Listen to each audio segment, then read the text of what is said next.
আচ্ছা, মিক্সড উপ মিডিয়া তোমাদের প্রত্যেককে স্বাগত।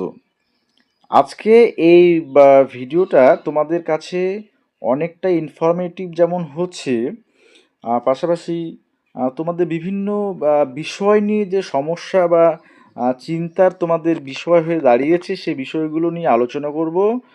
প্রথমত তোমাদের স্ট্যাটাস বিষয়ে, অর্থাৎ যারা এডিট করেছো তাদের স্ট্যাটাস অনেকেরই অনেকভাবে দেখাচ্ছে। তোমরা নিজেরাই বলেছো আমাকে। পাশাপাশি তোমরা অনেকেই জানতে চেয়েছো কতগুলো ক্যান্ডিডেট পার্টিসিপেট করতে চলেছে বা কার্ড অফ বিষয়ে একটা আলটিমেট ধারণা একটা দিতে বলেছো। যাই হোক, সবগুলো বিষয় নিয়েই আজকে আলোচনা করব। প্রথমে আমি আসি, তোমাদের যে স্ট্যাটাস তোমাদের কাদের কীরকম দেখাচ্ছে সেই বিষয়গুলো নিয়ে, যেগুলো তোমরা তো সব থেকে বেশি চিন্তিত আছে যেগুলোকে নিয়ে। ঠিক আছে, অবশ্যই ফার্স্ট টাইম যারা আছো একটু সাবস্ক্রাইব করবে, আর অবশ্যই ভিডিওটা শেয়ার করবে এবং হাইপ করার একটু অনুরোধ রইল। ঠিক আছে, তো চলো তোমাদের সেই বিষয়গুলো একবার জানিয়ে দিই।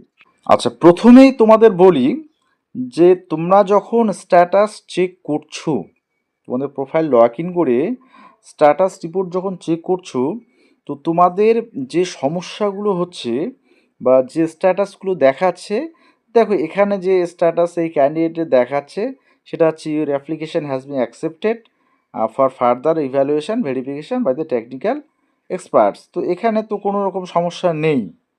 ঠিক আছে, আচ্ছা, এবার অনেকেরই এই বিষয়টা, অনেকেরই স্ট্যাটাসে দেখা যাচ্ছে যে কারো ফাইনাল সাবমিশন কোথাও পেন্ডিং রয়েছে, যেটা মেইন তোমাদের সমস্যা হয়ে দাঁড়িয়েছে যে ফাইনাল সাবমিশন পেন্ডিং দেখাচ্ছে যখন তোমরা এডিট করেছো, এডিট করার পরে তারপরে তোমাদের অনেকেরই পেমেন্ট হচ্ছে পেন্ডিং দেখাচ্ছে।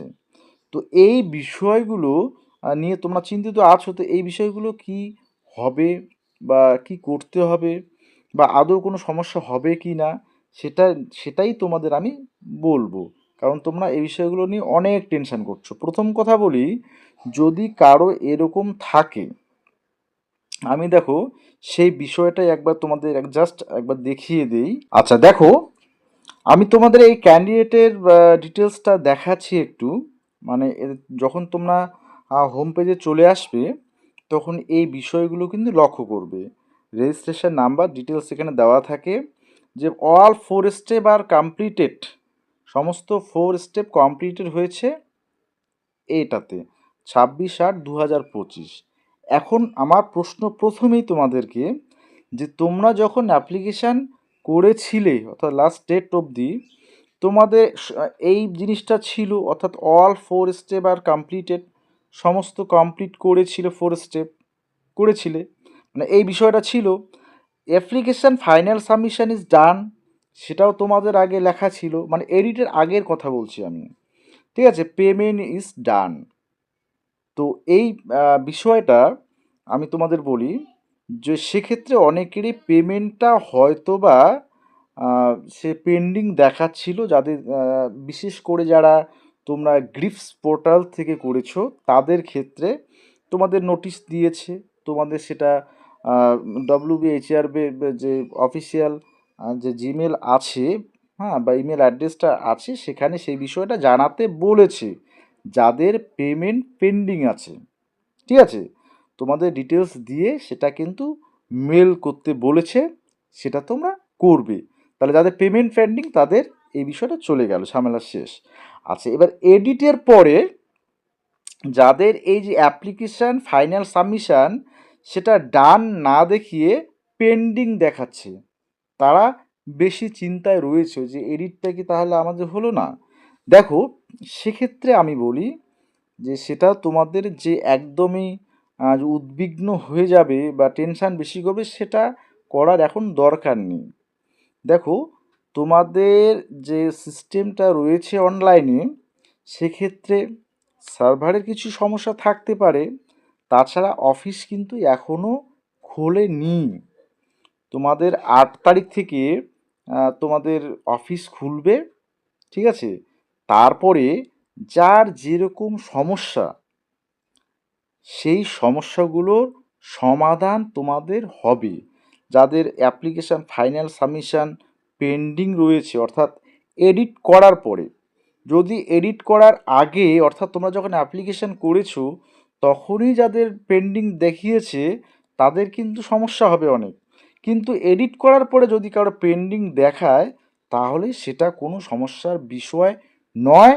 সেটা তোমাদের এই 8 তারিখে যখন অফিস খুলবে 8 তারিখ থেকে, তারপরে দ্রুত সেই বিষয়টা তোমাদের কিন্তু সমাধান হয়ে যাবে। সেই বিষয়টা নিয়ে অযথা তোমরা টেনশান করবে না। সেটা আইদার হতে পারে সার্ভারের প্রবলেম, বা যেহেতু অফিস খোলেনি বা অ্যাকসেপ্টেন্সে একটা কিছু একটা বিষয় থাকতে পারে, ঠিক আছে। তোমরা যেহেতু আর সার্ভারের ইস্যুটা সব থেকে অনেক সময় বেশি হয়, কারণ শেষের দিকে তোমাদের যারা এডিট বিভিন্ন বিষয় করো তোমরা জানোই যে শেষের দিকটাতে একটু সমস্যা হয় এরকম। তো যাই হোক, সেটা নিয়ে অযথা ঘাবড়ানোর কোনো বিষয় নয়। এবার 8 তারিখের পরেই তোমরা ডিটেলস পাবে সেগুলো, ঠিক আছে, এবং সব কিছু ক্লিয়ার হয়ে যাবে এবং সমাধান হয়ে যাবে আশা করি।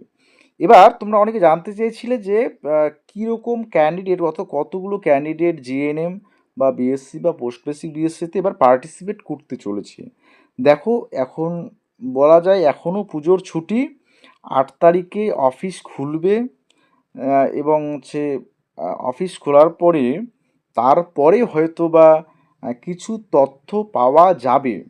এবার আমি যদি আনঅফিসিয়ালি বলি, তোমরা যেরকম আন্দাজ করছো আমাদেরও একই বিষয়, অর্থাৎ আমাদের যে তোমাদের যে তোমরা যারা অনেকেই তোমরা বলছো যে 50 থেকে 60 হাজারের মতো অ্যাপ্লিকেশান জমা পড়তে পারে। হ্যাঁ, তো ওই আমাদেরও কিন্তু সেরকমই ধারণা 50 থেকে 60 হাজারের মতো টোটাল ক্যান্ডিডেট সংখ্যা হতে পারে। সে জিএনএম বিএসসি নার্সিং থেকে শুরু করে পোস্ট বেসিক সবার ক্ষেত্রে, ঠিক আছে। তো এই ক্যান্ডিডেট সংখ্যা এতগুলো হতে পারে, এটা হচ্ছে আনঅফিসিয়াল।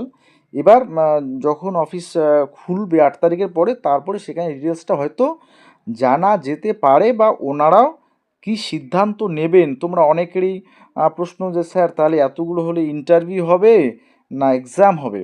দেখো সেটা মানে সেটা নিয়েও কিন্তু এখনও কোনো আপডেট নেই। কারণ এতগুলো বিষয় দেখো, সিবিটিটা চান্স কম, সিবিটি হলে ওরা আগাম একটু জানিয়ে দেওয়ার একটা আভাস দিয়ে দিত, সেটা না হওয়ার সম্ভাবনাই বেশি। তবে এক্সাম বা ইন্টারভিউ দুটো বিষয় থাকছে। তবে যেহেতু 50 থেকে 60 হাজারে যদি অ্যাপ্লিকেশান হয়, আমরা যেটা মনে করছি যদি এতগুলো পড়ে তাহলে কিন্তু বাছাই প্রাথমিকভাবে করতে গিয়ে তারা কিন্তু একটা এক্সামের বিষয় সেখানে আসতে পারে। কারণ দেখো, নাম্বার বেসিসে অর্থাৎ তোমাদের অ্যাকাডেমিক যে বিষয়টা, অ্যাকাডেমিক বেসিসে তোমাদের যদি বাছাইটা করে তাহলে কিন্তু এখানে কিছু সমস্যা দেখা দেয়। কোনো কারণে কোনো ক্যান্ডিডেট যে জিএনএম বলো বা আদার্স যে কোর্সগুলো বিএসসিতে বলো, কোনো কারণে দেখা গেলো পার্সেন্টেজ একটু তার কম এসছে বা এইচএসে তার মার্কস একটু কম আছে, সে এক্সাম দিয়ে পেয়েছে, ঠিক আছে। তো তাদের ক্ষেত্রে এই মার্কসের বেসিসে করলে তারা অটোমেটিক্যালি প্রথমেই আউট হয়ে যাচ্ছে। তো সেই বিষয়টা না করে সেখানে এক্সাম নেওয়ার একটা বিষয় মানে থাকলেও থাকতে পারে। সেটা এই যে অফিস খুললেই মোটামুটি একটা তোমরা আভাস পাবে, ঠিক আছে। আচ্ছা, তারপরে তোমাদের এই কাজগুলো কিন্তু দ্রুত হবে। তোমাদের স্ট্যাটাস তারপর সমস্ত কিছুই কিন্তু সব কিছু দেখাবে যে কার অ্যাপ্লিকেশান কোনো সমস্যা নেই বা কোনটা রিজেক্ট হলো বা কোনটা কী হলো, ডিটেলস কিন্তু তোমরা জানতে পারবে অফিসটা খুললে। তো সেজন্য একদম অধৈর্য হওয়ার কোনো বিষয় নয়, অফিসটা খুলুক। আর তোমাদের কার্ডও বিষয়টা বলি। প্রথম কথা হচ্ছে আমরা এখনও সেই বিষয়টা ক্লিয়ার নই যে তোমরা অনেকেই হয়তো প্রিপারেশান নিচ্ছ, ঠিক আছে, অবশ্যই তোমাদের প্রিপারেশান নিতে হবে ইন্টারভিউর জন্য।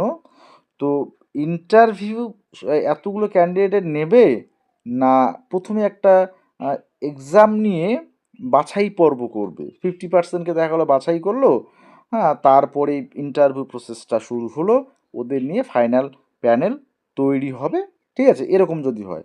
তাই ফাইনাল বিষয়টা অর্থাৎ কাট অফ তোমরা বলছো যে কত হতে পারে, এবার কাট অফটা আমি কোন বিষয়ে করব।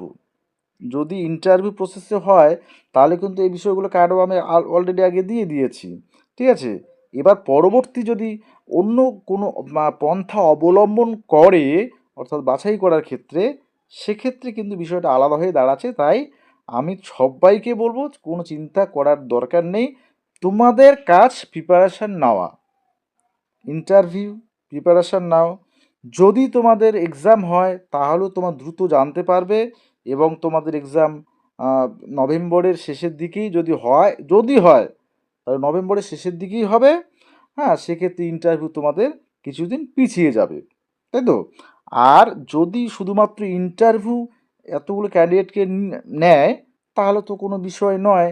তোমাদের খুব দ্রুত নোটিশ আসবে এবং তোমাদের শিডিউল করে দেবে যে কোন দিনে বা কোন শিডিউলে কার ইন্টারভিউ পড়বে। সেই অনুযায়ী তখন বিষয়গুলো আমি আর একবার বিষয়গুলো তোমাদের জানাবো। ঠিক আছে? তো এইটুকু যাই হোক বলার ছিল।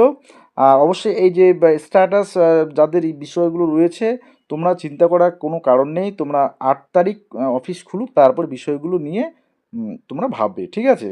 আপাতত টেনশন একদমই করবে না। তোমরা ইন্টারভিউ প্রিপারেশানটা আপাতত নাও। ঠিক আছে?